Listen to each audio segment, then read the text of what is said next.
He was dying on the street until one stranger stopped, and everything changed. Before we start, join our YouTube family by subscribing to the channel. Don't forget to like this video and tell me in the comments where you're watching from and what time it is.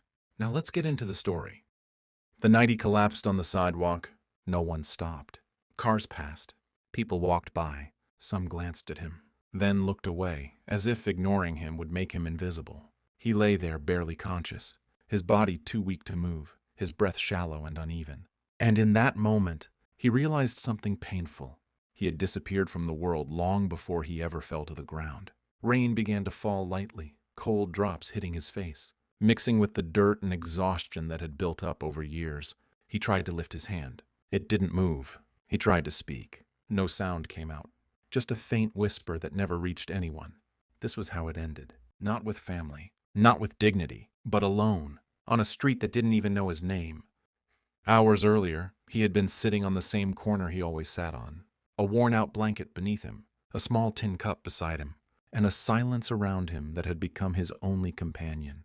People passed by all day. Some dropped coins. Most didn't. He didn't beg. Not anymore. At some point, asking had started to feel heavier than hunger itself. He just sat there, watching life move forward without him.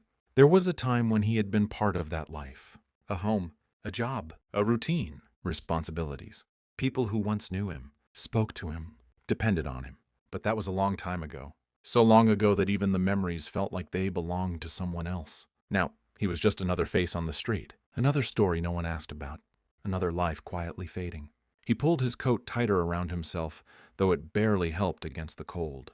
His hands trembled slightly, not just from the weather, but from something deeper. Weariness, the kind that doesn't come from a single bad day, but from years of losing things piece by piece. First it was his job, then his savings, then his home. And somewhere along the way, he lost the people who once stood beside him. Not all at once. Not dramatically, just slowly. Calls that stopped, visits that faded, concern that turned into distance, until one day there was no one left. He never blamed them, not out loud, but deep inside, he wondered, was he that easy to forget? He shook the thought away. Thinking about the past didn't change the present, and the present was simple. Find something to eat, find a place to rest, survive one more day. That was enough, or at least, that's what he told himself. The sky darkened as evening approached. The temperature dropped. People hurried home, eager to escape the cold. He stayed where he was. There was nowhere else to go. A small boy passed by, holding his mother's hand. The boy looked at him curiously, his eyes wide with something between concern and confusion. "Mom, why is he sitting there?" the child asked softly. The mother didn't stop walking. "Don't look," she said quickly, pulling him along. The boy looked back once, then disappeared into the crowd. The old man watched them go. Something inside his chest tightened, not from hunger, not from cold, but from something else, something harder to name. He lowered his gaze again, focusing on the ground in front of him. Because sometimes it's easier not to see the world that keeps moving without you. Time passed slowly. Night settled in. The street grew quieter, the noise of the day replaced by distant sounds and empty space. He tried to stand. His legs didn't respond the way they used to. They felt weak, unsteady. But he managed, slowly, carefully. He picked up his small cup and tucked it into his coat. Then he started walking.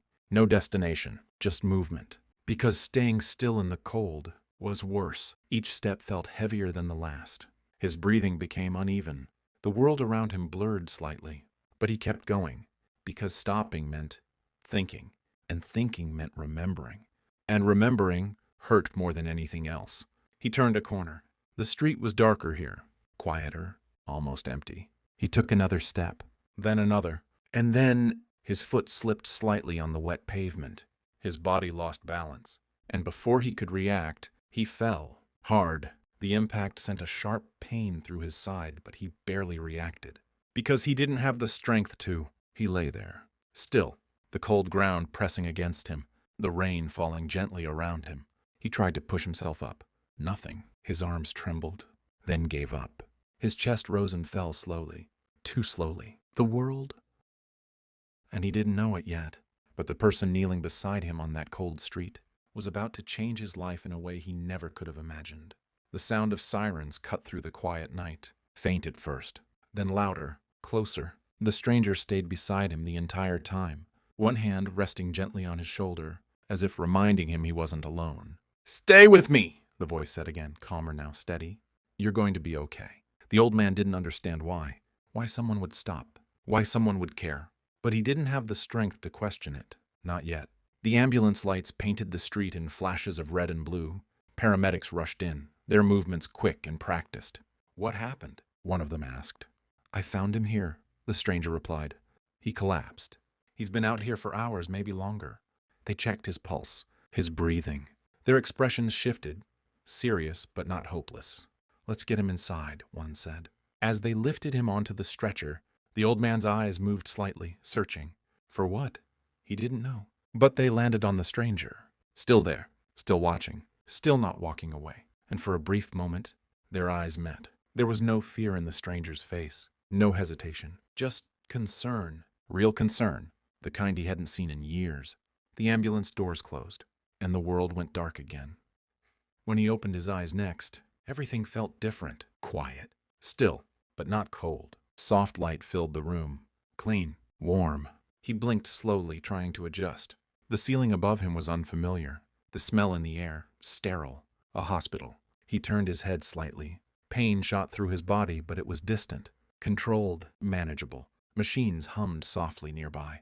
For a moment, he just lay there, confused, disoriented, alive. A sound broke the silence, a chair moving. He turned his eyes slowly toward it, and there they were, the same person, sitting quietly beside the bed, waiting. "You're awake," the stranger said gently, standing up.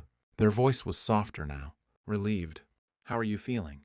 The old man tried to speak. His throat felt dry, heavy. "Why?"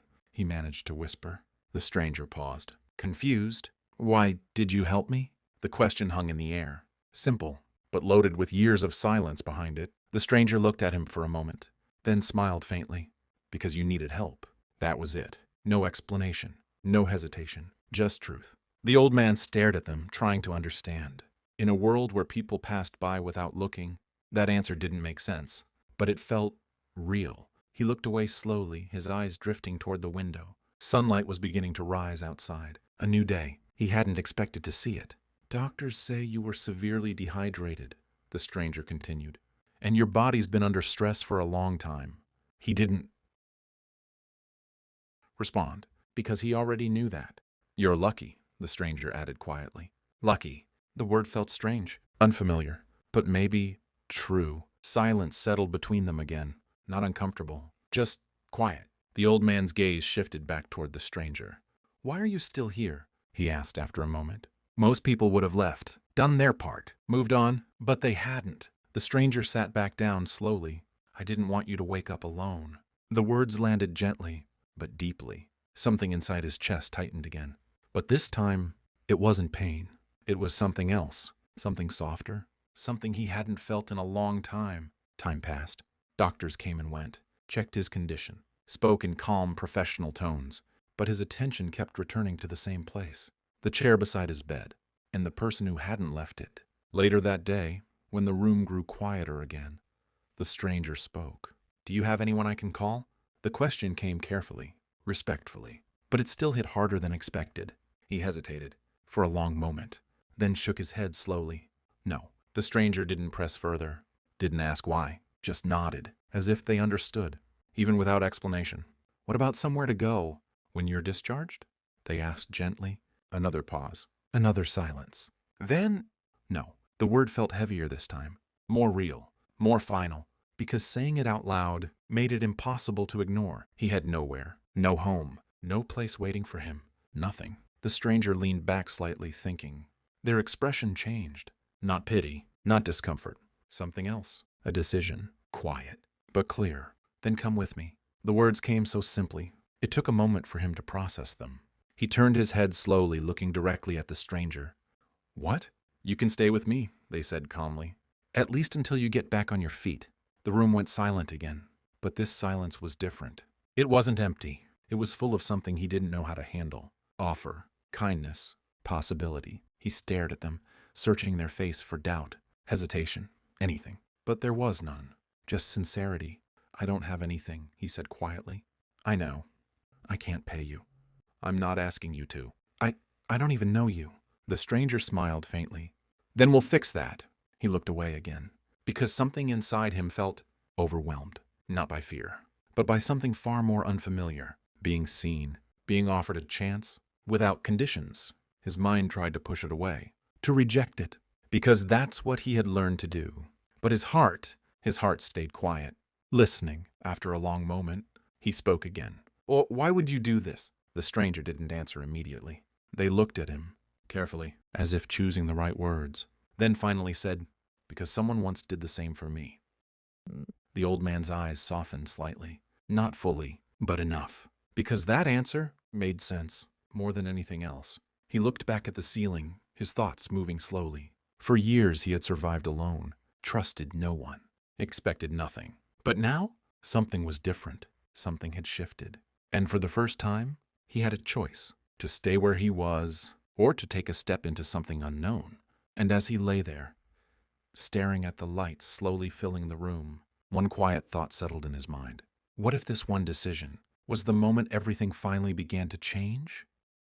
What if this one decision was the moment everything finally began to change? The thought stayed with him long after the room went quiet again. It echoed in the silence, soft but persistent. For years his life had been simple in the hardest way possible. No expectations, no risks, no hope, because hope had only ever led to disappointment. But now, someone was offering him something different. Not money, not charity, but a chance. And chances were dangerous, because they meant believing, trusting, trying again. He closed his eyes slowly, his mind pulling him back through years of loss, disappointment, and quiet endings. Every time he had trusted, he had lost something. Every time he had hoped, it had slipped away. So what made this any different? Why should this time be any better? He didn't have an answer, but he did have something else, a feeling, small, fragile. But there, when he opened his eyes again, the stranger was still sitting there, not rushing, not pushing, just waiting. That mattered. More than words. The next morning came quietly. Sunlight filled the room, warmer than the day before. Doctors checked him again, said he was stable, said he could leave soon. Those words should have felt like relief. But instead, they brought back the same question. Where would he go? He sat on the edge of the hospital bed later that day, his hands resting on his knees, staring at the floor, thinking. The stranger stood near the window, giving him space, respecting the silence. After a long moment, he spoke. "I'll come." The words were quiet, almost uncertain, but real. The stranger turned slowly, a small smile forming. "Okay," they said gently. No excitement, no pressure, just acceptance. And somehow, that made it easier. The house was small, simple, but warm. The moment he stepped inside, he noticed the difference. Not just in temperature, but in feeling. It felt lived in, cared for, a place where someone belonged. He stood near the door for a moment, unsure what to do. "Take your time," the stranger said softly. "There's no rush." He nodded slightly, stepping further in. Everything felt unfamiliar. The quiet, the comfort, the absence of struggle. It was almost overwhelming. "This can be your room," the stranger said, opening a door nearby. He looked inside. A bed, clean sheets, a small table, a window letting in soft light. It wasn't much, but to him, it felt like everything. He stepped inside slowly, his eyes taking in every detail. For a moment, he didn't speak, because words wouldn't have been enough. "Thank you," he finally said, his voice low. The stranger nodded. "You're welcome." That was all. No big moment, no dramatic reaction, just quiet understanding. Days passed, then weeks. At first, everything felt strange. Sleeping in a bed, waking up without fear, eating regular meals, simple things that had once been normal, now felt like luxuries. He moved carefully through each day, unsure of his place, not wanting to take too much, not wanting to become a burden. But the stranger never treated him that way, never made him feel like he owed something. Instead, they talked, slowly, naturally, conversations that started small, but grew deeper over time. He began to share pieces of his story, not all at once, but little by little, about his past, his losses, the way his life had slowly slipped away from him. The stranger listened, really listened, not interrupting, not judging, just understanding. And in return, they shared their own story, about a time when they had been lost, when someone had helped them, changed their